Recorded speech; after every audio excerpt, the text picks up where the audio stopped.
es un enorme placer estar aquí con los tres platicando. Bueno, yo lo que me he dedicado casi desde que este año es muy especial para mí porque son 40 años de estar dedicándome a hacer arquitectura, justamente 20, y además 20 años de estar aquí en la Riviera Maya. Tuve la fortuna de participar con un arquitecto sensacional que fue Mario Lazo, con un ambientalista y una gente de enorme sensibilidad por el medio ambiente, que la verdad fue un maestro, además de ser un gran amigo, fue un maestro. Y entonces, bueno, lo que he ido aprendiendo, he ido sintiendo es la importancia de la arquitectura y la responsabilidad que tenemos. Entonces, a eso me he dedicado estos últimos 40 años. Yo soy Jaime Lavín Zavala, soy arquitecto, tengo 52 años, estudié, mi formación fue de arquitectura, la mitad de la arquitectura tuve la oportunidad de irme a estudiar a Italia, estuve 7 años en Italia estudiando y desarrollándome como interiorista, luego regresé, terminé arquitectura y me he dedicado a construir casas y residencias y ranchos de, pues, en general triple A, o sea, de muy lujo, mucho capricho, con unos clientes espectaculares porque son gente muy detallada. Son gente que ya no es su primera casa. Entonces, ha sido un arduo trabajo. He tenido la oportunidad de construir en México, en Estados Unidos, en Italia, y ahora soy muy afortunado de poder construir en la Riviera Maya. Acabo de construir el Colegio Internacional Alemán de la Riviera Maya y estoy haciendo un hotel en Cancún, y por eso tengo la gran oportunidad de estar con ustedes. Muy buenas tardes, nos encontramos en otro episodio más de Charlas Podcast. En esta ocasión nos encontramos en una oficina bastante agradable, bastante bonita, una oficina seguramente muy emblemática para todo este país y ni siquiera muchos saben, pero estamos en la Quinta Alegría en Playa del Carmen con unas personalidades que la verdad cada una va a tener también el gusto de presentarnos un poquito de su trayectoria. Estas son charlas de arquitectura. Por favor, recuerden seguirnos en YouTube, en Spotify, escucharnos en todas las plataformas digitales y si les gusta, por favor, compartirlo con todos sus conocidos. Soy Alejandra Bustacara y Francisco Gutiérrez. Nosotros venimos aquí a tener una charla muy interesante sobre la historia de México y toda su arquitectura y evolución inmobiliaria. Muchas gracias, Alejandra. Es un gusto saludarlos y en esta ocasión con charlas de arquitectura. Tenemos a dos grandes arquitectos y qué mejor que presentar a cada uno de ellos con una semblanza que me gustaría que ellos mismos nos las presentaran. Primero, a mi derecha me acompaña el arquitecto Arturo Amaya. Estamos precisamente en una de sus obras y me gustaría que él nos diera una semblanza de quién es y la trayectoria que ha tenido en un segundito. Y enfrente me acompaña el arquitecto Jaime Lavín, que también nos dará una semblanza. Jaime, qué gusto saludarte. Arturo, qué honor y muy agradecidos, Alejandra y yo, de estar en tu oficina. Y te cedo cámaras y micrófonos para que nos platiques un poquito quién es el arquitecto Arturo Amaya. Bueno, primero que nada, muchas gracias, de verdad, muchas gracias a los dos por venirnos y es un honor estar aquí con Jaime, que además de ser un fantástico arquitecto e interiorista, nos ha hecho unas obras muy interesantes, muy bonitas, muy detalladas, y es un enorme placer estar aquí con los tres platicando. Bueno, yo lo que me he dedicado casi desde que este año es muy especial para mí porque son 40 años de estar dedicándome a hacer arquitectura, justamente 20, y además 20 años de estar aquí en la Riviera Maya. Entonces, bueno, aparte del tema de dar clases, de hacer proyectos, de llegar aquí con un proyecto muy interesante que tuve la fortuna de participar con un arquitecto sensacional que fue Mario Lazo, con un ambientalista y una gente de enorme sensibilidad por el medio ambiente, que la verdad fue un maestro, además de ser un gran amigo, fue un maestro. Y entonces, bueno, lo que he ido aprendiendo, he ido sintiendo es la importancia de la arquitectura y la responsabilidad que tenemos. Entonces, a eso me he dedicado estos últimos 40 años, que se han ido como 10 minutos, como agua, de estar haciendo estar haciendo proyectos. El tiempo vuela cuando te diviertes, ¿no, querido amigo? Exactamente. Exactamente. Y bueno, y además contigo también nos hemos divertido mucho haciendo proyectos. En varios también. proyectos que ya tendremos oportunidad de platicar. Exactamente. Y Jaime, cuéntanos, ¿quién es Jaime Lavín? ¿Quién es el arquitecto Jaime Lavín? Muchas gracias Francisco, Alejandra, un gusto. Y compartir este espacio con Arturo me emociona muchísimo, un gran arquitecto al que admiro mucho, que así como para él Mario Lazo fue muy importante, para mí es muy importante Arturo. Entonces es un gustazo estar con ustedes. Yo soy Jaime Lavín Zavala, soy arquitecto, tengo 52 años, mi formación fue de arquitectura. La mitad de la arquitectura tuve la oportunidad de irme a estudiar a Italia. Estuve 7 años en Italia estudiando y desarrollándome como interiorista. Luego regresé, terminé arquitectura y me he dedicado a construir casas y residencias y ranchos de, pues, en general AAA, o sea, de muy lujo, mucho capricho, con unos clientes espectaculares porque son gente muy detallada. Son gente que ya no es su primera casa. Entonces, ha sido un arduo trabajo. He tenido la oportunidad de construir en México, en Estados Unidos, en Italia, y ahora soy muy afortunado de poder construir en la Riviera Maya. Acabo de construir el Colegio Internacional Alemán de la Riviera Maya y estoy haciendo un hotel en Cancún, y por eso tengo la gran oportunidad de estar con ustedes, además de que la vida me dio la oportunidad de trabajar con el grupo Xcaret en los restaurantes, de diseñar los restaurantes, y eso me llenó de orgullo. Me acuerdo, yo tomé en el IPADE, que es el Instituto Panamericano de Alta Dirección de Empresas. Muchos lo conocen, pero es una escuela que se basa en casos de éxito, y escuchamos el caso de Xcaret, y como siempre tengo muy ligado mis objetivos, muy claros mis propósitos. Yo dije, algún día tendré que trabajar con ellos, y tuve la fortuna de poder hacer los restaurantes del Hotel Arte. Y bueno, ahorita feliz de estar contigo, Francisco, que tú tienes mucho que ver con esto. Estoy feliz de estar aquí y ojalá podamos tener una gran charla. Jaime, muchísimas gracias. Qué historia tan más interesante. Ya nos platicarás, ya tendremos oportunidad de que nos platiques qué hiciste con Grupo Xcaret. Pero el tema de hoy, Alejandra, ¿cuál es? Bueno, es un tema muy especial. De hecho, es el tema con el que nace esta charla en Amate. Fue, ¿verdad? En Amate 38, donde estábamos en Playa del Carmen, y es Coyoacán. Recordemos que este programa está inspirado en México, en contar esas cosas de México que lo hacen México, todo ese progreso que ha tenido en el tiempo, todos esos avances inmobiliarios. Al fin y al cabo todo es bienes raíces, todo es real estate, las carreteras, las casas, hasta casi que el aire que respiramos. Entonces estábamos hablando una vez eso era una comida, ¿verdad? Era una comida, y nace el tema de Coyoacán. Pero nace porque todos de alguna forma hemos sido parte de ese lugar. Entonces, pues hoy vamos a hablar de Coyoacán. Vamos a mencionar un poquito de esas calles, de esa arquitectura.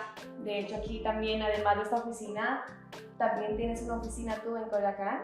La tuve muchos años. Okay. De hecho, yo trabajé muchos años en Coyoacán, y ahí en el centro de Coyoacán, a 2 cuadras de la Plaza Central, tenía mi oficina. Ahí viví muchos años. Entonces era parte de mi día a día cruzar por la plaza y por la Fuente de los Coyotes. Y es hermoso, justo la Fuente de los Coyotes. Yo también tuve el privilegio de llegar a Coyoacán por los bienes raíces, por trabajo. Estuve consagrada ahí prácticamente 3 años y a diario. Entonces estuve también para bastante sumergirme. Es un lugar que te atrapa con esa cultura viva de México que todavía está tan vigente, y que de hecho siento yo como extranjera que es lo que más conecta al extranjero en México, la fuerte cultura y la fuerte identidad que tiene este país. Entonces, de hecho, me gustaría arrancar hablando de la calle más importante de Francisco Sosa, de Coyoacán, que es Francisco Sosa, siempre se me cruza. Pero fue ahí donde yo también arranqué mis bienes raíces. Traemos unos proyectos preciosos, y empiezo a adentrarme y a conocer mucho más de lo que pasa. Francisco Sosa, una persona que fue bastante influyente, fue uno de los cronistas de la historia de México junto con Salvador Novo, también otro cronista, historiador, que de hecho también tiene también su propia calle ahí en Coyoacán, y aún su casa vive.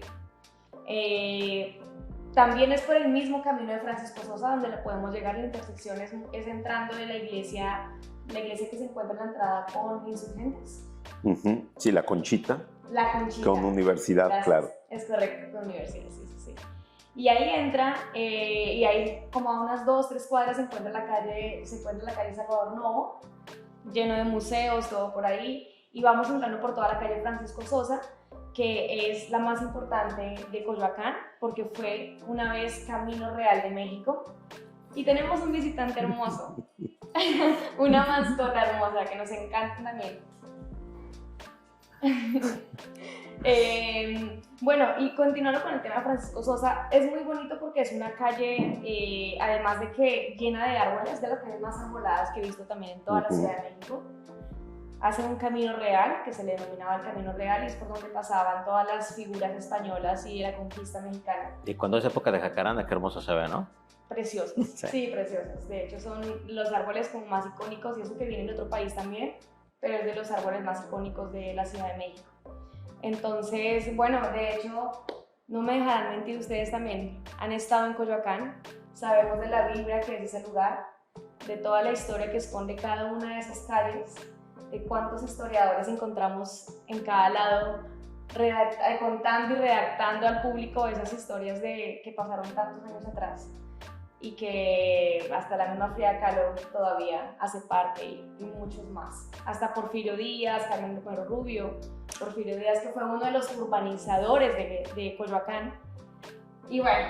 León Trotsky, la casa de León Trotsky, claro. Que es emblemática también, que es parte. Y la interactuación extraña. con Frida Kahlo y Diego Rivera, ¿no? Claro, que es asombroso, ¿no? Todas estas historias que además están ahí a flor de piel, ¿no? Camino por las calles de Coyoacán y ahí están inmediatamente, ¿no? Inclusive la casa de la Malinche también. Claro. Esa tuve también la oportunidad en el recorrido de encontrarla, porque todavía ahorita está en restauración, pero sí, hay cuánta cultura y cuánta historia hay en Coyoacán, y eso es bien emocionante. Hasta les digo algo, yo que me dediqué a la parte de bienes raíces allá, en algunos momentos algunas casas son antiguas, y claro que traen su energía, y claro. Es de respeto, es lo que uno se da cuenta. Su energía y sus fantasmas. Y sus fantasmas. Claro. No quería yo decirlo tan así, pero sí me llevó uno que otro susto. Hasta que los limpian, ¿no? Todo tiene su proceso. Por supuesto que todas las casas antiguas tienen una historia muy grande. ¿Cómo no? Claro, mis abuelos tuvieron una casa ahí que hoy es el Club de la Presidencia, no sé, bueno, lo fue durante los sexenios pasados, no sé ahora en qué se ha convertido, pero eso era una casa muy grande, llena de pasadizos, y por supuesto había fantasmas, ¿no? Entonces, pero ya hablaremos de eso. Ahorita estamos para hablar de ustedes, de los grandes arquitectos. Sí. Jaime, ¿qué nos puedes platicar de Coyoacán?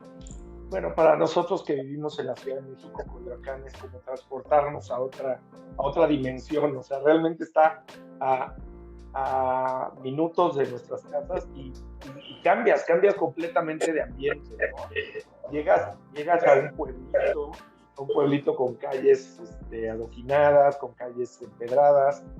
Entonces, pues, la sensación siempre para todos nosotros de ir a Coyoacán es ir a pasar un muy buen rato. Su valor histórico para nosotros es súper importantísimo. Sabemos que Coyoacán viene de coyotl, que son coyotes, guá, que es propiedad, y can, que es lugar. Entonces, el significado que viene de eso es el lugar de los que tienen coyotes. De ahí viene el nombre, ¿no? Y hemos visto, bueno, grandes personalidades en esta historia de Coyoacán, empezando, como dijiste, por la Malinche, que estuvo con Hernán Cortés.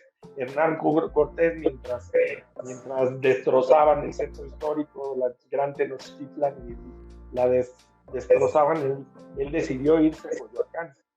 Y ahí fue donde donde estuvo con la Malinche. Unos dicen que vivió en una casa, pero realmente vivió en una casa que está ahí medio abandonada, que está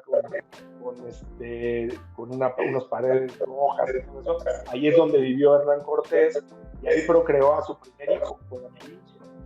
Y estuvieron juntos un tiempo hasta que murió la esposa, ¿no? La esposa que vivía en Cuba se enteró que Hernán Cortés estaba promoviendo mucho el mestizaje y lo estaba haciendo en carne propia, ¿no? Y entonces la esposa se lanzó, no sé cómo se avisaban, porque en esas épocas, ¿cómo le van a avisar a alguien de que iba tu esposa? Pero le avisaron, sacó a la Malinche, llegó la esposa, Hernán Cortés le hizo un gran evento, una comida llena de viandas y de vinos, y en algún momento dijo una tontería, una vacilada que decimos los esposos. La esposa se ofendió y dejó a todos los invitados ahí, y se volteó y se fue a su habitación, y estando en su habitación, más tarde se fueron todos los invitados. Hernán Cortés discutió con ella, y más tarde salió y dijo: mi esposa murió. Los reportes dicen que murió de un paro cardíaco, pero estaba toda golpeada con un bretón. Entonces, pues ese tipo de historias hay en Coyoacán, ¿no? En Coyoacán tenemos a Hernán Cortés, a Diego Rivera, a Frida Kahlo, a Salvador Novo, y al gran cineasta Emilio Lindio Fernández. Entonces, de todo eso podemos platicar ahorita, pero yo creo que es un lugar que a todos los capitalinos nos encanta. Sin duda es la plaza de Hidalgo, es la segunda más visitada del país. Todos los extranjeros quieren ir a conocer Coyoacán. Yo creo que es el lugar a donde uno siempre quiere llevar a un extranjero.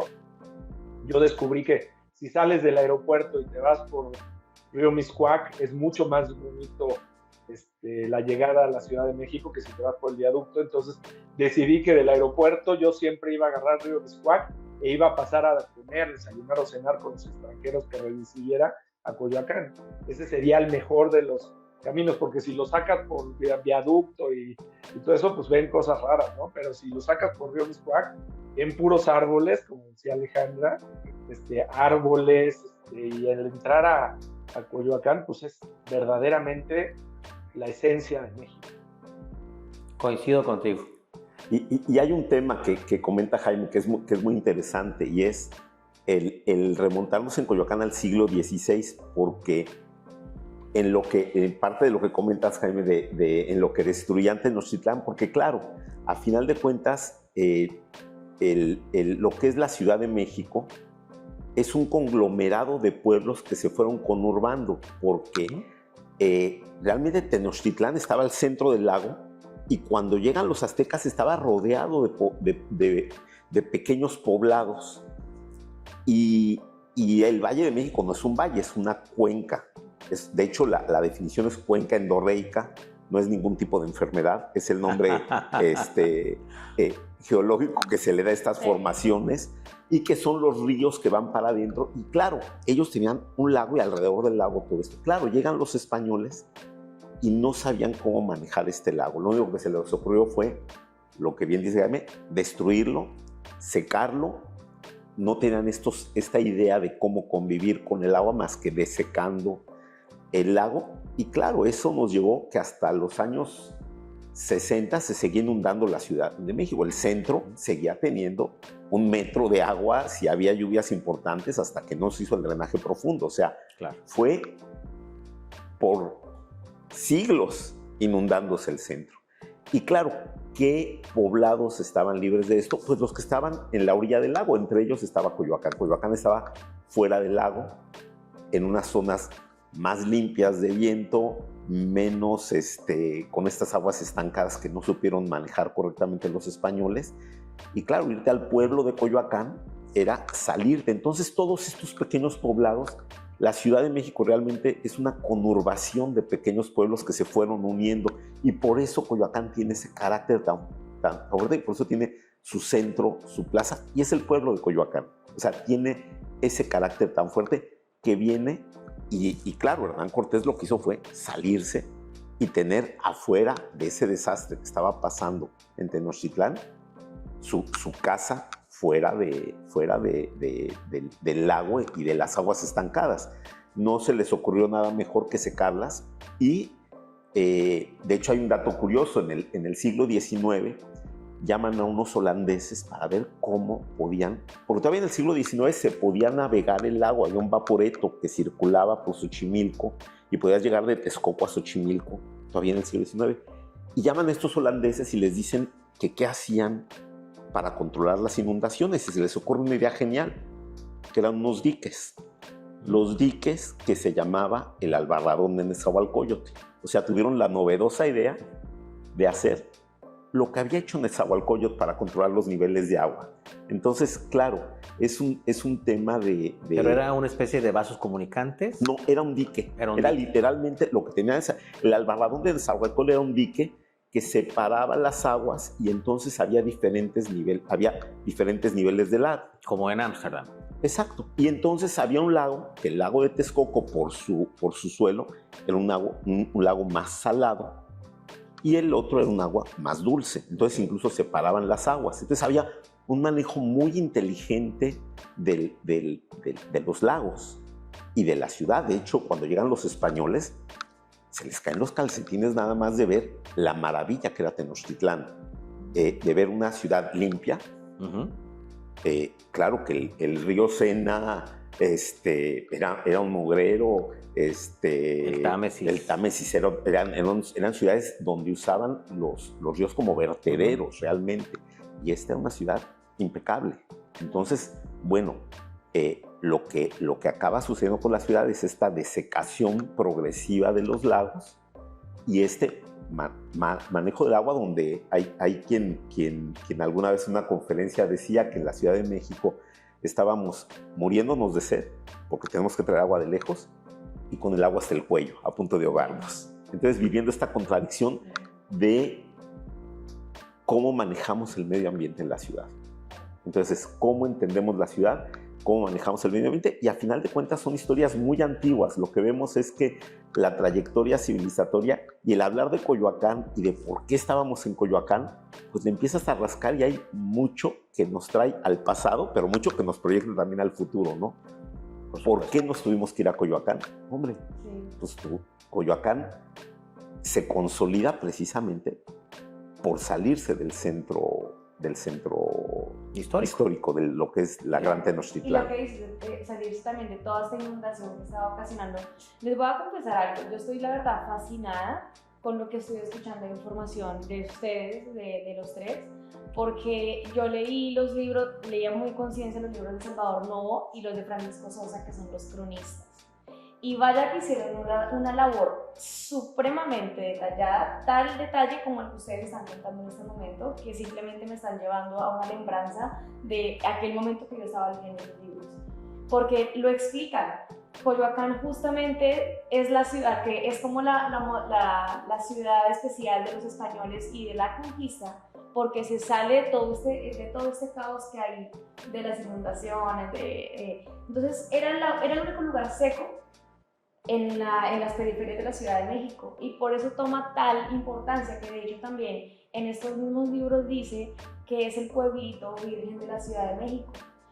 Tal fue el cariño en su desarrollo que tuvo, que luego no quisieron tocarlo, lo quisieron dejar intacto, y llegan personalidades que dicen: vamos a tener aquí una guardia propia en la que no vamos a permitir que nada, ningún edificio grande, ninguna construcción vaya a dañar la armonía que es este pueblito dentro de la Ciudad de México. Porque además es salirnos completamente de lo que es ciudad cuando estamos allá adentro. Es como si estuviéramos en San Miguel de Allende. Entonces es bastante bonito poder escuchar y relacionar todas estas conexiones de historias de aquellas personas que ya hace cientos de años también lo hicieron, y hoy estar aquí también escuchándolos a ustedes que también han desarrollado. Y haciendo un paréntesis, Alejandra, me interesa mucho que nos platiques sobre la tecnología.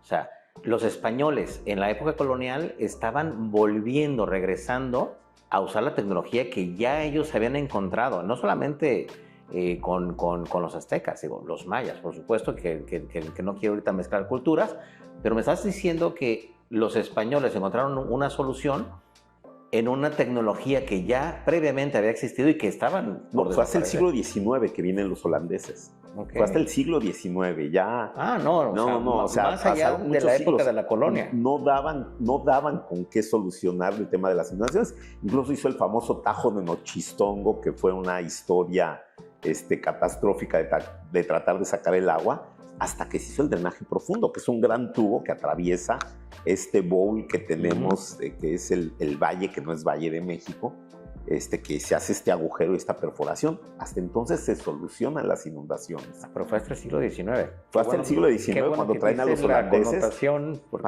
para ver qué diablos hacían, o sea, porque no se tenía una solución para estas inundaciones, que todavía en los 60 se seguía inundando. Y hay otras partes en la Ciudad de México que lo siguen padeciendo. Incluso en la catedral, no sé si recuerdan que hay unas indicaciones de los niveles del agua en las cruces, donde se dice exactamente, y hay estas indicaciones de los niveles a los que llegó el agua en diferentes inundaciones y en diferentes épocas, que hay estas marcas de las inundaciones, y ves cómo fuera periódico y regular el que se inundara el centro histórico.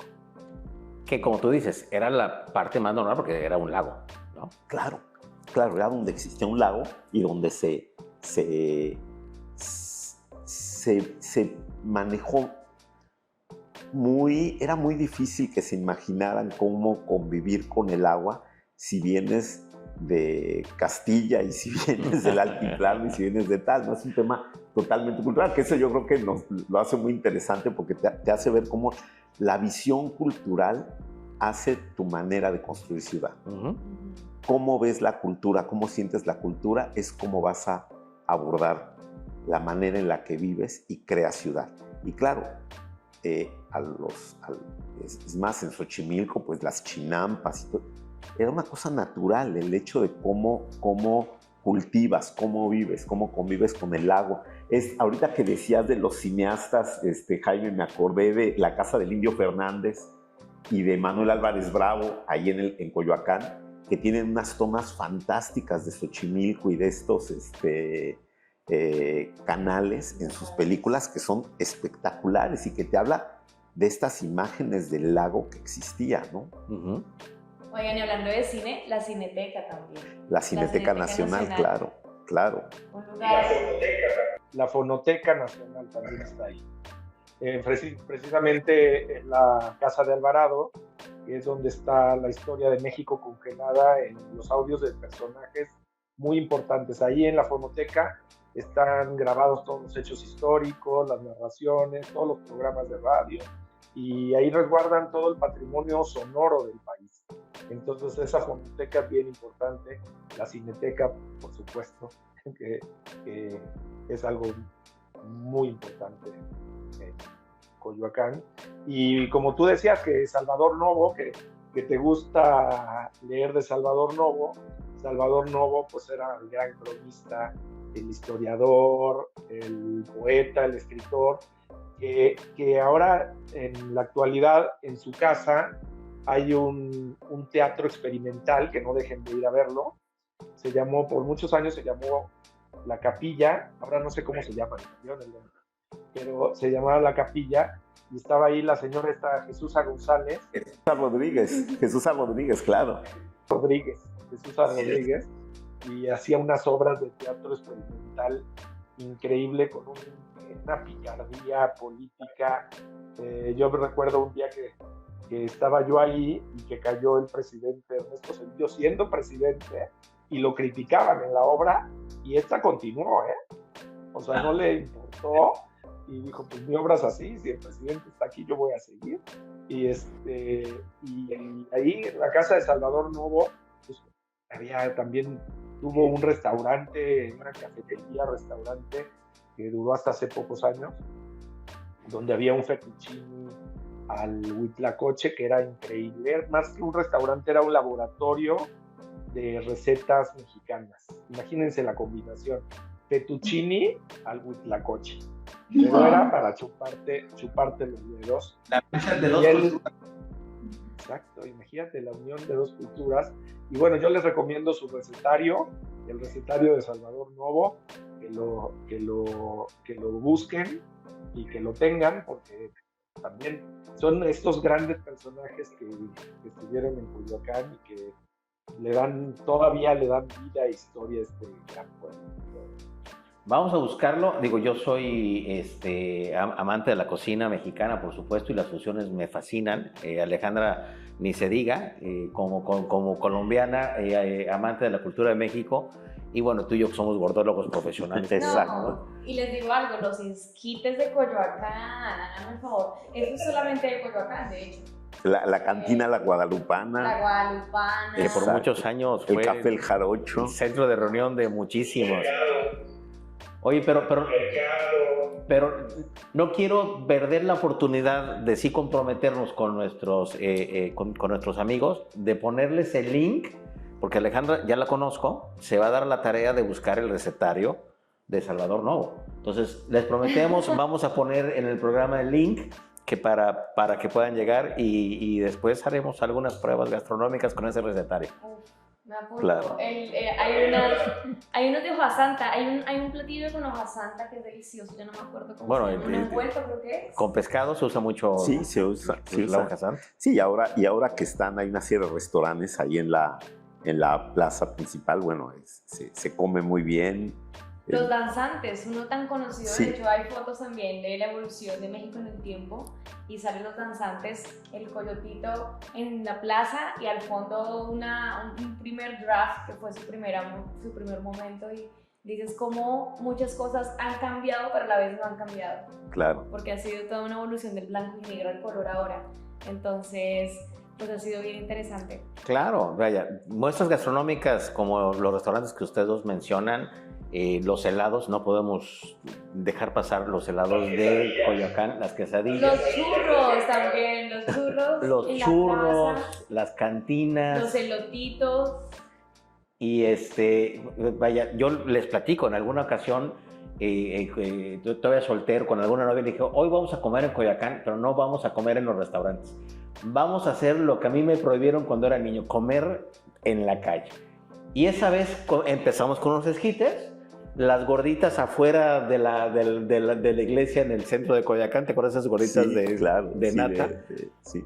Papitas, algodones, bueno, todo lo que nos prohibieron de niños lo hicimos ella y yo y comimos delicioso y rematamos por supuesto con un helado, ¿no? Pero como tú dices, Jaime, y como comenzabas este programa, todos los mexicanos y los extranjeros que hemos recorrido esas calles traemos recuerdos fantásticos, recuerdos románticos, recuerdos de orgullo de México. En alguna oportunidad seguramente compartirán conmigo. Dimos un grito un 15 de septiembre en el centro de Coyoacán, yo creo que fue de mis primeros gritos, porque a mí me daba miedo irme al Zócalo, entonces me iba al Zócalo de Coyoacán.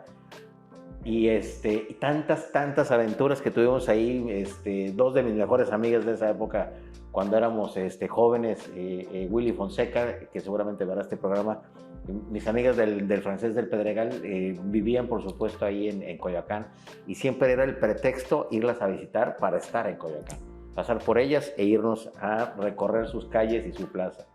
Y cuando decías, Francisco, de los fantasmas, la realidad es que cuando caminas por Coyoacán, están ahí todos esos fantasmas. Es la Está esencia. Salvador Novo, pasas por la casa de Frida Kahlo, la han remodelado mucho. La verdad es que yo recuerdo haber ido a la casa de Frida Kahlo desde Su inicio. adolescente y tenía una cuestión de un depresivo subido. En serio. Sí, y ahora, bueno, ya quedó con colores muy vivos y tal, se lo han quitado, lo cual creo que se aleja un poco de lo que ha de haber sido su vida en esa casa. Pero tenía esa atmósfera densa, pesada del corsé, de las pinturas, de todo esto. Y claro, caminas por la casa, cerca de la casa de Frida Kahlo y tienes eso. Sientes esa energía. Claro, vas a la casa de León Trotsky y te viene encima toda la idea de la persecución de Stalin, de cómo se viene a refugiar León Trotsky a México, cómo lo recibe México después de haber rondado por toda Europa, cómo este espía cubano enamora a la secretaria de Trotsky, se hace novio de ella, se hace amigo de Trotsky y en un descuido mete un piolet y lo mata de un pioletazo. Y además de lo que es curioso también es los atentados previos, porque además Trotsky le balacearon su casa y entre los que balacearon su casa estaba Siqueiros. No me digas. Siqueiros balaceó la casa de Trotsky junto con los hermanos Arenal. Okay. Y entonces estos se van, balacean la casa de Trotsky y Siqueiros era estalinista de corazón. Claro. Por eso tenían la consigna de acabar con Trotsky. ¿Eran artistas con un movimiento de izquierda, de comunismo? De hecho, de alguna manera la Escuela Mexicana de Artes la Esmeralda la funda Diego Rivera, Frida Kahlo y los Fridos. Y definitivamente era una cuestión contestataria contra las bellas artes europeas. La Escuela de Bellas Artes tiene su contraparte en una escuela mexicana. La escuela mexicana nace como una cuestión nacionalista y con un profundo sentido ideológico, social, de izquierda, comunista, socialista, y dentro del comunismo y socialismo con todas sus divisiones, desde trotskistas hasta estalinistas, anarquistas y de toda una enorme variedad. Pero sí, la escuela mexicana de arte nace con una profunda carga ideológica como un tema de oposición a las bellas artes, ¿no? A la Escuela de Bellas Artes europeizante. Y Diego Rivera hubo muchas de sus muestras, inclusive el famoso mural en Nueva York que mandaron quitar porque se le ocurrió hacer uno maneja el socialismo en el Rockefeller Center, o sea... Bueno, era un pequeño detalle. Un pequeño detalle. Que el señor Rockefeller no sé por qué le dio tanta importancia. Exactamente. Y que luego rehace en Bellas Artes, que lo replica otra vez, que Bellas Artes, bueno, es otro elemento donde Diego Rivera hace un mural espectacular, ¿no? Y el Teatro de los Insurgentes.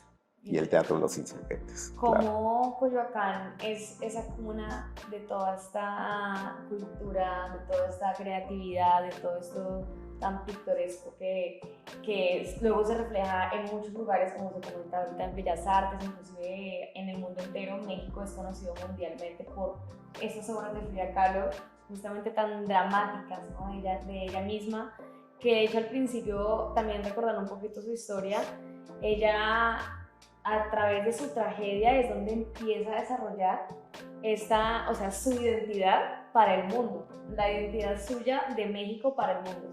Entonces, como inclusive desde una desgracia y estar postrada, bueno, porque además está este tranvía que es el que se muestra en la película de Frida Kahlo, que es en el que ella se choca, que es el mismo en el que se hace el recorrido de todo Coyoacán, se explica lo de estas calles, y qué curioso que hace parte de la identidad, pues sí hace parte de la historia, una historia triste, pero que al final le dejó a México un legado para el mundo que sale de este planeta, la verdad. Claro, una historia triste, pero también llena de amor. Sí. O sea, el amor que sentía por Diego Rivera y Diego Rivera por ella, por supuesto, aunque le fue infiel todos los días, hasta con la hermana, pero siempre viviendo esa relación de pareja y mostrando ese dolor que dice Alejandra, que tú mencionabas hace rato, en su obra, en su arte, ¿no? Y los dos, ella también. Bueno, ella también, de hecho se comenta de los amoríos con Trotsky, con un escultor japonés importantísimo, Isamu Noguchi, estuvo en México, y también tiene unos murales en el centro, Isamu Noguchi, que estuvo por acá. Entonces, bueno, los dos, la verdad, aquí sí vale la equidad de género, claro. Y los dos fueron infieles el uno al otro, lo que se pudo. Exacto, y creo que eso se manifiesta en el arte, ¿no? Yo platicaba en alguna ocasión con una persona, gracias a esos enamoramientos, a esos desamores, a esas historias, tenemos las mejores películas, las mejores canciones, las mejores novelas, los mejores libros, ¿no? Entonces, son storytelling, Jaime, estoy de acuerdo contigo. gracias a que alguien... Eso es lo que hace que verdaderamente trascienda a todos, o sea, contar la historia de todo lo que pasa atrás de la vida de estos autores. Exactamente, exactamente. Decía Arturo de que ha cambiado mucho la casa de Frida Kahlo. Yo ya la conocí en esta faceta y a mí me parece que es un museo que te invita, que te atrapa y que está lleno de historias. Se vive muy intensamente la visita a la casa de Frida Kahlo. Primero por la cola que hay que hacer para entrar y después por todo lo que ves en sus muros, en sus fotografías, la energía esa que hablaban al ver su cama, al ver su corset, al imaginarte cómo vivía una persona ese dolor. Esta casa, más que visitar un museo, creo que es vivir junto a esta artista, junto a Frida Kahlo, junto con su dolor, su trabajo, sus historias, su traición, sus amoríos. El universo íntimo de Frida es lo que la ha llevado a que ahorita estés en cualquier museo del mundo, en las tiendas de museo de cualquier museo del mundo, hay alguna cosa que venden de Frida Kahlo. Es impresionante, o sea, ver que en Helsinki, en Stuttgart, en todas partes vas a los museos y siempre hay un espacio dedicado a vender algo de Frida Kahlo. Entonces esta mujer, y unido con el pueblo de Coyoacán, es algo que en México nos marca mucho su historia y esa unión con Diego Rivera, que también es un gran pintor. Yo siendo coleccionista de arte, pues a mí hablándome de arte me pueden tener todo el día. Oye, Jaime, ¿te acuerdas de las casas que les hace Juan O'Gorman en San Ángel a Frida y a Diego, que también son muy interesantes? Muy interesante. La de los... las que se conectan, que se las hace un arquitecto.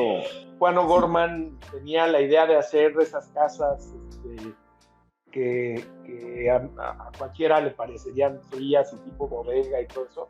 Y a Diego Rivera le pareció interesantísimo y le compró la idea, ¿no? A Juan O'Gorman. Junto al San Angelito.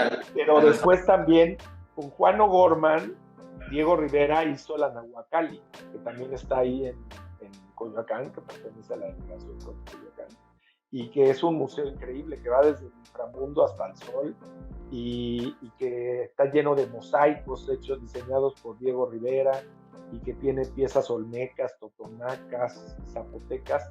Es una visita increíble a ese museo que a veces los capitalinos no vamos, ¿no? Pero que todos los extranjeros los llevan. A la hora de que entras al museo de Frida Kahlo te dan el acceso gratis a la Nahuacalli.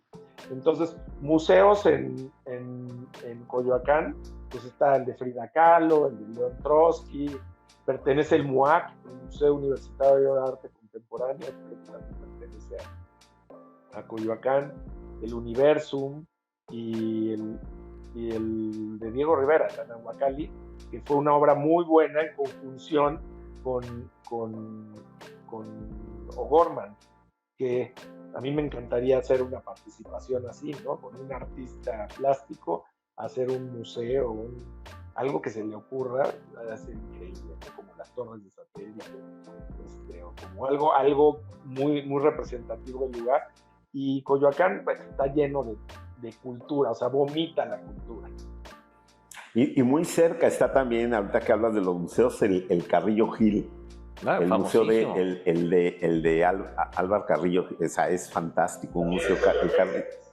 Es mágico, es una colección espectacular y sobre todo es un coleccionista, una colección muy cuidada, ¿no? De arte japonés, de piezas de Orozco extrañísimas, o sea, tiene una colección muy rica. El Carrillo Gil espectacular, que además es una colección que fue haciendo a través de los años de un amante del arte, ¿no? Vamos a dejar los links de todos estos museos que mencionas. La casa de Diego en San Ángel, que famosa por estar junto al restaurante San Angelín, que tiene esta barda de cactus, órgano, ¿no?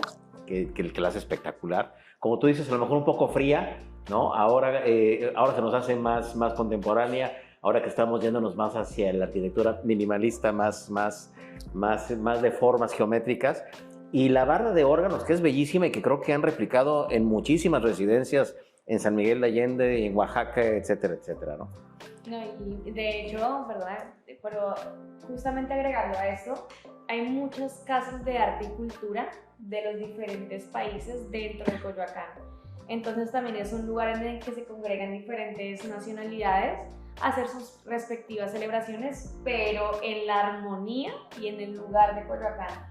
Particularmente me tocó una en el italiano, en el Instituto Cultural Italiano, que está justamente en Francisco Sosa, claro. Y de hecho esto me da una entrada a algo que yo también quisiera recalcar de Coyoacán, es los cafecitos que hay por todas las callecitas, que todos están hechos en los andencitos, tú tranquilamente puedes pasar tu tarde frente a La Conchita, que era es uno de mis favoritos cada vez que voy a la Ciudad de México y desayuno en Coyoacán, el restaurante frente a La Conchita.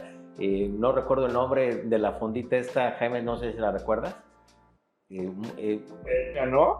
En una esquina, no lo recuerdo, pero sí se puede. Es una esquina con todo el mobiliario típico del Coyoacán, de las fonditas, y se come fantástico, ¿no? Los cafecitos que tú mencionas. Es un lugar precioso. Bien, ahorita que hablábamos un poco de O'Gorman con la casa de San Ángel, todo lo contrario pasó con el Indio Fernández, ¿no? El Indio Fernández contrató al arquitecto Manuel Parra, no sé si han oído de él, pero le decían el Caco Parra. Y él estaba viendo nada más en dónde destruían un edificio para ir a agarrar todas las cosas y reconstruirlas y hacer unas casas muy fuertes, así con fuerza. De hecho, esa casa de Emilio Fernández le llamaban La Fortaleza, y a él le llamó mucho la atención la arquitectura de Manuel Parra, porque él hacía pórticos y todo lo que él quería que fuera como las escenografías de sus películas, ¿no? Entonces él vivía casi en una casa que le podía servir como escenografía. Era muy enfocado ese arquitecto era muy enfocado en todo lo que eran ranchos, haciendas. De hecho, mi hermana tuvo una casa del arquitecto Parra y eran espectaculares. Sentían los muros así fuertes y sí se veía que eran cosas que las habían ido a robar. Yo creo que por eso le pusieron este asunto del Caco Parra, porque yo creo que se iba a agarrar el Caco como un ladrón Parra, pero se iba a robar las cosas que sobraban de otras. Era un arquitecto que no tenía un ojo, pero con el otro ojo tenía muy buen ojo para escoger cosas que volvieran a servir.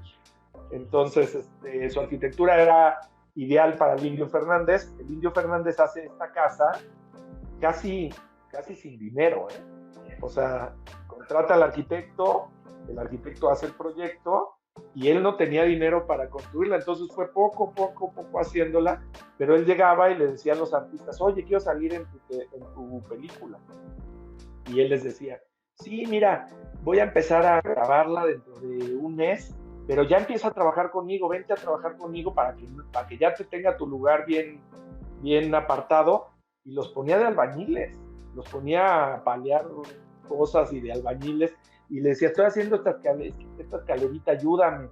Y sí, después de 4 semanas ya se los llevaba a la producción y los ponía a hacer de artistas, pero muy interesante que este tipo de casas, bueno, hay de todo en Coyoacán, pero esta casa de La Fortaleza es una gran casa que se hizo de Emilio Fernández. No, y fíjate Jaime, que ahorita con lo que mencionas, eso es la identidad de las casas de Coyoacán. Son casas grandotas, porque justo eran las casas de los hacendados de esa época.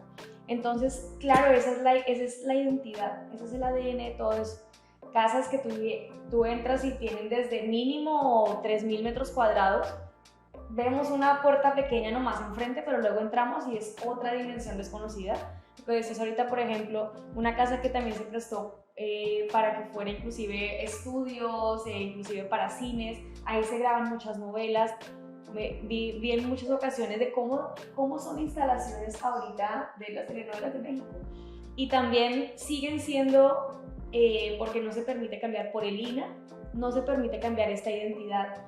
Entonces se siguen encontrando y se tiene que respetar también ciertos espacios que no se pueden pues, modificar. Lo de las alturas tampoco se puede cambiar. Sí, afortunadamente hay mucha regulación por parte del INAH, afortunadamente se ha habido un cuidado y con una autoridad además que a mí me tocó trabajar en el centro de Coyoacán y la verdad me sorprendió primero lo responsable que son, una autoridad inteligente que escucha y una autoridad que no se corrompe, una autoridad correcta, o sea, gente que realmente con quien tú tratabas en el 1 a 1 cuando presentabas tus proyectos, entendían qué hacías, por qué lo hacías, con lineamientos muy claros, desde los colores, la proporción de las ventanas, las alturas máximas, el número de niveles, como dices, las texturas que se pueden manejar, para mantener esta imagen de ciudad que se quiere. Entonces, la verdad es ¿Comprometidos con la identidad, dirías tú? Sí, comprometidos con la memoria histórica del lugar. O sea, sí hay un tema de memoria histórica y sí lo sientes inmediatamente cuando de repente vas a Mérida y ves una parte que está muy bien cuidada y aparece un elemento que se impuso y que rompe de mala manera, que no se integra, que no dialoga. Porque no es que tenga que ser todo igual ni disfrazarte de pueblito. Puede haber un diálogo, pero un diálogo, no una cuestión de sordera o de ceguera con el contexto. Me hace pensar un poquito ahorita en la pirámide de cristal del Museo del Louvre, que evidentemente cuando apareció de este famoso arquitecto de Pei, exactamente, fue muy criticado.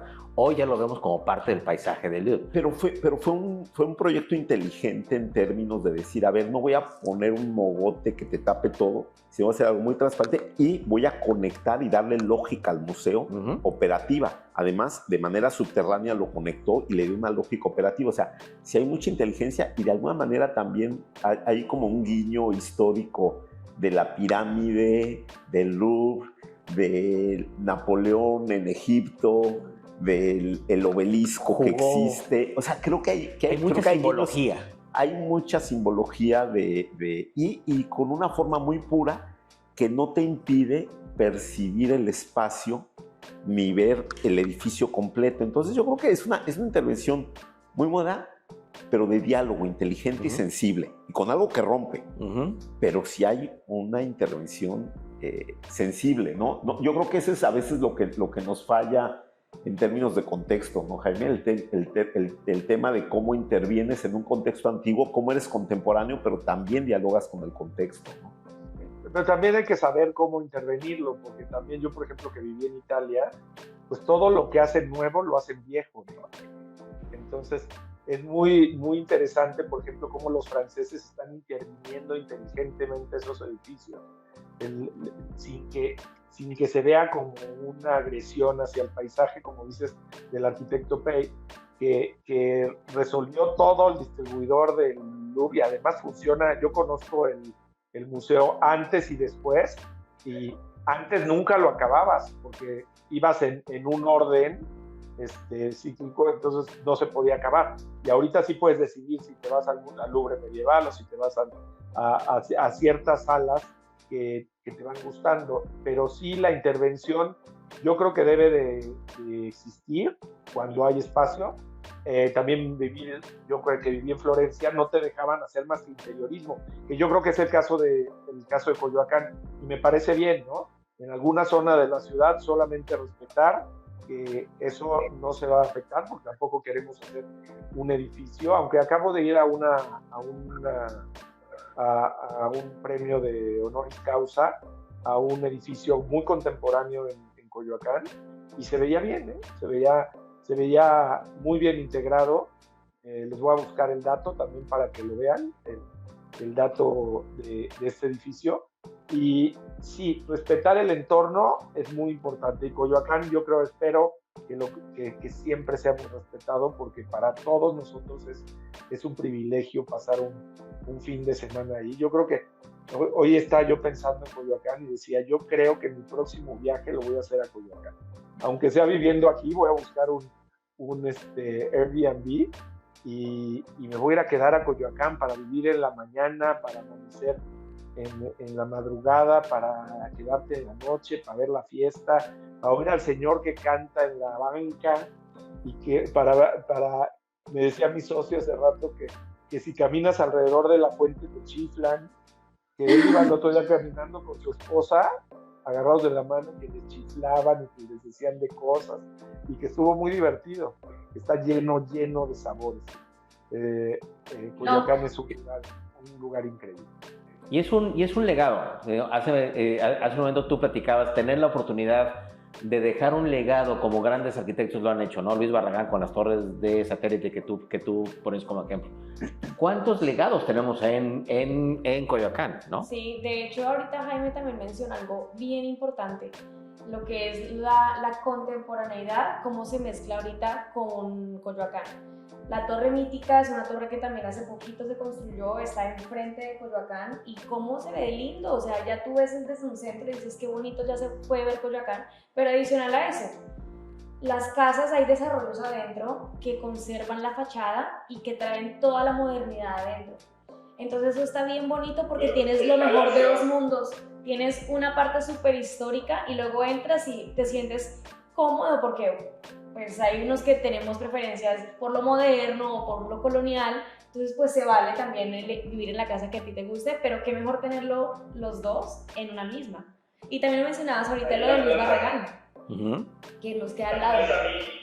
La Plaza Mítica, donde hicieron el Palacio de Hierro y se lo dedicaron a Frida Kahlo y a Coyoacán. O sea, a Frida Kahlo volteas y ves unos murales, todo está pasando imágenes de Frida Kahlo. Verdaderamente es importante que vayan y conozcan ese Palacio de Hierro, porque también es un homenaje a nuestra historia, ¿no? A pesar de ser algo tan contemporáneo, la Torre Mítica también, yo me emociona de verla, y siendo de César Pelli, de un gran arquitecto, y todo lo que puedes ir construyendo alrededor, ¿no? Sí. Este pueblo que en algún tiempo ya más cercano, no cuando hablaba Arturo, sino más cercano, la gente lo ocupaba como para sus días de vacaciones, ¿no? También se iban a pasar el fin de semana a su casa de Coyoacán, a sus haciendas, a estas casas con esos patios, que como tú decías, Alejandra, ves una puertita así, entras y adentro es un... Nunca te imaginas lo que hay detrás de una puerta, nunca te lo imaginas, siempre es una sorpresa lo que se puede uno encontrar, unas maravillas modernas, coloniales, de hecho, y también, justo hablando de la Torre Mítica, la vista también desde ese lugar, porque eso fue un desarrollo que hizo Grupo Funo, con Gonzalo Rubina y demás, y es un icono también de la Ciudad de México, como poco a poco, eso es algo bien bonito, ves a ustedes arquitectos y desarrolladores, cómo crean y cómo dejan un legado, como decía ahorita Francisco, dejar un legado en la historia de un país, que parte desde un legado propio, porque nace de una pasión de hacer algo que te gusta, de hacer algo que también puede contribuir con la sociedad, porque al tener una construcción de vivienda o pensar en un progreso en las vías, cómo podemos aquí hacer más y cómo podemos aquí hacer cuidar o demás, pues requiere toda una proyección también de vocación al otro, porque pues no piensas solamente en tu propia casa, sino también en cómo podemos brindarle a los demás y cómo también podemos hacer de este lugar algo icónico. De hecho, fíjate que ahorita ligando dos cosas, esto que comentas y un tema que tocaba Jaime con O'Gorman, definitivamente el pensar que la arquitectura tiene una esencia de vocación de servicio es muy importante. ¿Cómo sirve la arquitectura? No solamente cómo es un tema, un monumento al ego del arquitecto, sino cómo la arquitectura presta un servicio a la vida de la gente.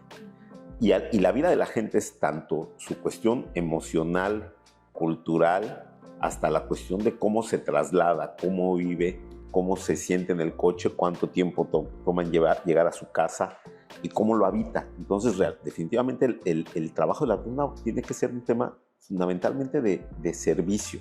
como esencia del trabajo del arquitecto. Y O'Gorman estaba muy metido, era de estos funcionalistas rudos, ¿no, Jaime? Era de este funcionalismo que dejaba que se viera el tinaco montado en 3 patas, porque así como había un funcionalismo, por ejemplo, el de Mies van der Rohe, que es un funcionalismo elegante, impecable, había un funcionalismo rudo, duro, que te deja el tinaco visto para que lo veas, y la escalera y los fierros y las tripas de la casa vistas. Claro, era este funcionalismo mucho más demostrarte que las cosas tenían que operar porque era un servicio que te prestaba.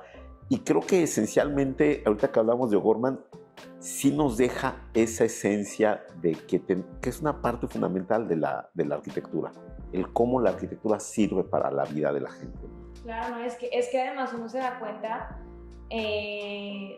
todo está pensado, la circulación de los aires, que las alturas, que la iluminación, que sean también buenos acabados, que sean buenos cimientos, o sea, es una combinación también de arquitectura con ingeniería que son fundamentales pues para que lo que se haga sea durable. Para que haya un balance, Alejandra, ¿no? Creo que, como tú decías, entre un balance entre funcionalidad, belleza, legado, pero también en armonía. Y ahora que nos hemos vuelto más responsables con el medio ambiente y que estamos más preocupados en buscar también esta armonía con el medio ambiente, ¿no? Claro. De hecho, también aquí yo creo que también para dirigirnos un poquito al cierre de este episodio, me gustaría que también hablemos de Luis Barragán, porque también hace parte de la delegación de Coyoacán, en donde se encuentra, que es en Jardines del Pedregal, donde él tiene su casa de estudio actualmente. Bueno, él ya falleció, pero este es un legado que él deja, y de hecho queda una casa de estudio y al lado queda el restaurante Tetetla, que es un restaurante icónico también hoy en la Ciudad de México. Además está delicioso. Son unas caballerizas, ¿no? Sí, que eran unas caballerizas. De hecho, está precioso este restaurante porque es sobre cristal, y lo que hacían, lo hacen a propósito para que todos los que vayamos podamos caminar sobre un cristal en donde podemos ver los cimientos volcánicos de aquel volcán que hace unos tiempos también riega su lava en Jardines del Pedregal y hace lo que es Jardines del Pedregal, lo que es hoy una parte de Coyoacán. Sí, y es muy interesante porque Barragán, además de ser un gran arquitecto, él es desarrollador del Pedregal. Él es el que tiene la visión de adquirir estos predios de lava volcánica que no valían nada, porque era imposible utilizarlos, y se iba a pasear con 2 amigos, con Armando Salas Portugal, un fotógrafo espectacular, o sea, y con el doctor Atl. Entonces iban los 3 locos a ver estos paisajes, uno a inventarse sus pinturas, a imaginarse, el otro a sacar fotos, y Barragán a ver qué se le ocurría. Y entonces Armando Salas Portugal en una conferencia lo cuenta, cómo iban los 3 a este lugar, y cómo Barragán, como desarrollador, se ingenia en las calles, los muros, pero el que desarrolla el Pedregal no solamente es el arquitecto contratado, es el que inventa el Pedregal como una cuestión estética, y también invitando a otro arquitecto, Max Schetto, que también estuvo ahí haciendo cosas con Barragán, pero dan con esta estética del paisaje volcánico. Esta estética del paisaje volcánico, ya digamos del Pedregal con estas casas bardeadas queda poco, pero cuando se ven estas fotos del origen del Pedregal, donde se ve estos paisajes volcánicos con estos cubitos flotando en medio de la lava, es espectacular su idea. Incluso todavía se conserva alguna de las puertas del Pedregal. Sí, claro, con una escultura. De Geritz. O sea, hay todavía una escultura de Geritz, ahí está esta como tortuga abriendo la cabeza, que es Yo nunca entendí qué era esa escultura, porque tiene cara como de lagartija, serpiente, tortuga. Sí. ¿Tú le llegaste a entender, a decodificar? No sé qué sea, pero es un bicho ahí, un monstruito de Geritz, que Geritz además tiene mucha historia en México, es socio de Barragán para las torres de satélite, hace los vitrales de la catedral también. Geritz es un extranjero y hacen muy buen match. Y como buenos arquitectos, no sé si... Yo tengo un amigo que decía que iba a escribir un libro sobre las sociedades secretas de los arquitectos, porque se aman, se adoran, Guedes hace una mancuerna fantástica, luego se separan, se odian y dicen que es peor que un divorcio entre un hombre y una mujer, porque cuando te divorcias de tu mujer, hay temas de corazón, hay temas de amor, hay mucho dolor, pero no hay ego. Claro. Entonces eso hace que sea un divorcio más crudo. Entonces, bueno, este divorcio entre Barragán y Guedes es fuerte, es duro ahí. Y luego nunca se reconcilian, pero acaban aceptando la paternidad ambos de las torres de satélite. Pero sí, el Pedregal, lo que es las caballerizas, también está la Casa Gálvez, que es una casa espectacular de Barragán ahí en San Ángel. Es una de sus obras, ya no aceptaba obras de clientes y hace esta casa espectacular, que es la Casa Gálvez, que es de las últimas casas que hace, maravillosa. O sea, tiene una obra y un legado. Lo que es interesante también es una interpretación de la mexicanidad, porque ahorita vemos el rosado, lo sentimos muy mexicano, así como sentimos a Frida muy mexicano, y esto es interesante porque sí vemos gente que inventó una nueva manera de ver la mexicanidad. O sea, ese rosa que usa Barragán, si se fijan, no se usa en ningún lado. Y en alguna plática decían que de dónde sale el rosa, este rosa de Barragán, y platicaban que era por su amistad con Chucho Reyes, que los llevaba a ver corridas de toros, y si recuerdan, es muy el color de los capotes. Exactamente, estaba pensando justamente en ese Chucho Reyes rosa. los llevaba en Jalisco a ver a Barragán, a sensibilizarlos, les hacía como ejercicios de sensibilidad. Y por eso también en casas de Barragán hay estos cuadros de Chucho Reyes, porque era como el mentor de sensibilidad de muchos de estas. Claro. También de Juan Soriano también. Juan Soriano, que además tuve la oportunidad de conocer allá en Coyoacán, porque fue a hacer una de sus esculturas ahí al taller de mi padre y estuvo yendo a Coyoacán. Conoció muy bien a Chucho Reyes y bueno, platicaba maravillas de cómo era un mentor de sensibilidad, cómo era alguien que les enseñó a ver y a sentir en los colores y las formas. Entonces sí, el sello de Barragán en términos de lo que ahora entendemos como que vemos esa posición, lo vemos muy mexicano, ¿no? Es realmente una sensibilidad especial lo que se Qué necesita. interesante, perdónale, porque justo viene también a mi mente el rosa, por supuesto, del capote del torero, pero también los amarillos, que después utilizaría Barragán y todos sus alumnos, Bosco Gutiérrez Cortina, etcétera, que siguen con esa misma línea, ¿no? No, Sí. y les digo algo, o sea, no soy arquitecta, me gusta mucho apreciarla y tampoco soy desarrolladora, pero también he entendido un poquito esa parte de atrás, cómo funciona. Veo también la parte de identidad cultural, una relación entre lo que es la arquitectura Barragán con Coyoacán, sin darle una asociación directa, pero para mí siempre fue como mira qué bonitos los colores de Coyoacán, porque además todas las casas, que los colores de enfrente también son así, amarillos. Hay una casa rosada, me acuerdo perfecto de una casa rosada que todo el mundo pasaba a tomarse su foto, porque era una casa preciosa, una fachada preciosa. Y luego viene esa arquitectura también de Barragán, de que son colores que de alguna forma, no sé si sea esa sensibilidad que tú comentas, pero ahorita que me llega esta información con ustedes, digo, nunca lo había pensado, pero siento que hay como de alguna forma una asociación ahí. Debe haber alguna inspiración, yo también creo, porque no se me hace tan desconectado Barragán de Coyoacán, de lo que es el puro Coyoacán, la verdad. Se me hace que están... Y aquí quiero compartirles una anécdota de cuando Bosco Gutiérrez Cortina hizo su oficina sobre Avenida Revolución en San Ángel. Mandó pintar su fachada con los amarillos y los rosas de Barragán, su maestro. Y él estaba admirando su fachada recién pintada, recién construida en la oficina, y pasa alguien y se quedó ahí viéndola. Entonces Bosco voltea y le pregunta, ¿qué le parece? Mire, arquitecto, usted, no, sí. Si me gusta o no me gusta es lo de menos. Lo que le puedo decir es que hay que tener valor para pintar una fachada de ese color. Lo que se admira es el valor. Bueno, es que son colores fuertes, pero eso es parte de la identidad. Es lo mismo que también uno ve en San Miguel de Allende. Y de hecho, algo curiosamente me ha pasado, hay mucho extranjero o mismo mexicanos buscando casas coloniales. O sea, luego tú les muestras, le pasas opciones y dicen, no, es que yo quiero colonial y yo quiero colonial y yo quiero mi fachada colonial. Que se ve viejo, no me importa que se vea viejo, que no esté reparado, déjenmelo intacta. Como hay también un valor muy importante de quienes compran esas casas. Yo siempre decía, hay fantasmas, sí, les hacen su limpieza, obviamente tú aprendes a convivir, pero algo muy curioso es que yo en algún momento decía, qué curioso que la gente entraba, veía algunas casas que yo en ese momento promovía y nada, o sea, yo decía nada.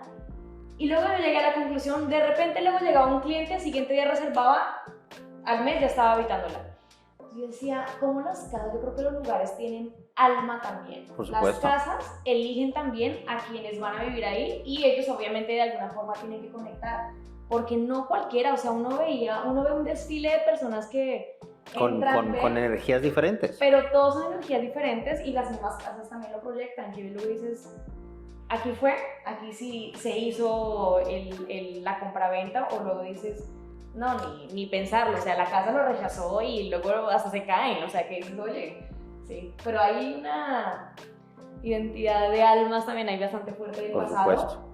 Con la elección de quienes viven ahorita, o sea, sí deben estar conectados en esa conservación histórica, yo creo. Sí, y fíjate que cuando, por ejemplo, recientemente vi un video de casas tuyas, Jaime, que se hizo muy conocido en internet, y lo que es interesante, lo que me gustó mucho es que sí ves un reflejo de la gente, o sea, se ven casas habitadas, se ven casas que la gente, que te expresa que hay una gente habitándola y viviéndola ahí, que no son escenografías, que son casas habitadas, casas sentidas, ¿no? Y eso yo creo que es el reto, ¿no?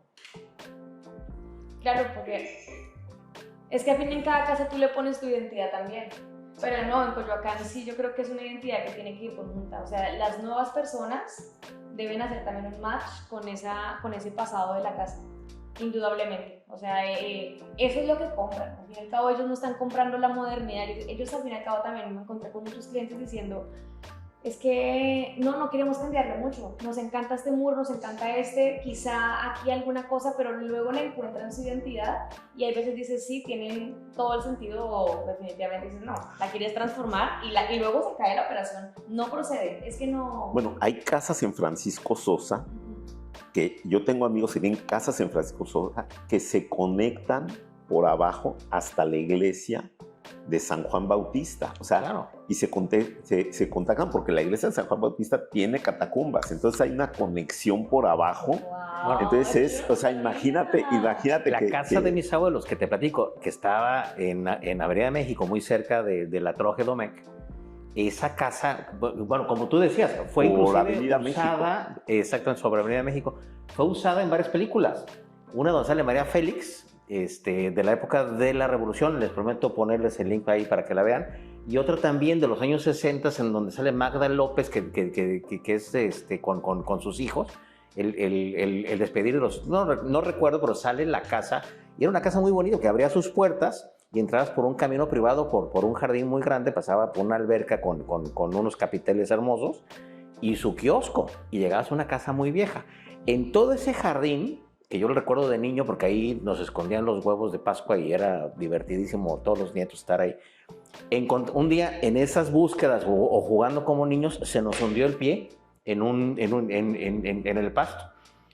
Y dijimos, aquí hay un hoyo, y empezamos a escarbar y por supuesto encontramos un pasadizo. Y ese pasadizo llegamos hasta un punto en donde mis abuelos y los tíos empezaron a escarbar y encontramos que era un túnel, pero nos detuvimos, ya les dio miedo, ya con un muro que ya estaba tapiado. Dijimos, bueno, por supuesto que debe de seguir y debe estar conectado con alguna de las iglesias, y esto era usada en la época de los cristeros o de la Revolución, porque eran casas muy, muy antiguas, ¿no? Claro.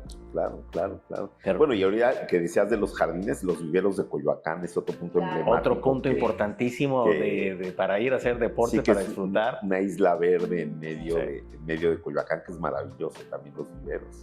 Fantástico. Creo que se nos acaba mucho ahorita tanto material para seguir hablando. El tiempo lo tenemos ya encima, pero me gustaría, Alejandra y yo, invitarlos a que sigamos hablando con estas cápsulas. Por supuesto, la Condesa, la Roma, San Ángel. Creo que se queda muchísimo y seguir hablando de grandes arquitectos, ¿no? Platicamos en los primeros capítulos de Alejandra y yo sobre Pedro Ramírez Vázquez y su participación en el Museo de Antropología, el Estado Azteca, la Basílica de la Virgen de Guadalupe.